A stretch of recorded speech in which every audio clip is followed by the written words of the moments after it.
ng aking buhay. Dakilang Ama, ikaw ang ilaw at gabay.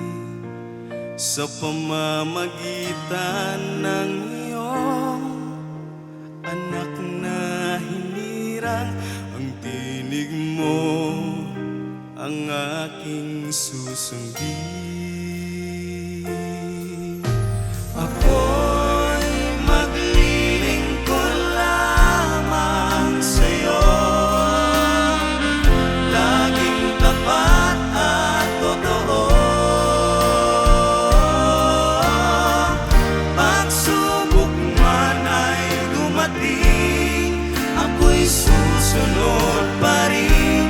Buhay ko'y iyong pagpalain.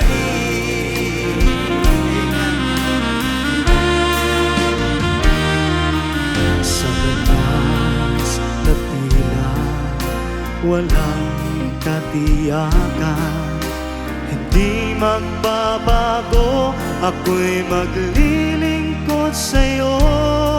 Buhay ko'y iaalay, maging ang aking tagumpay.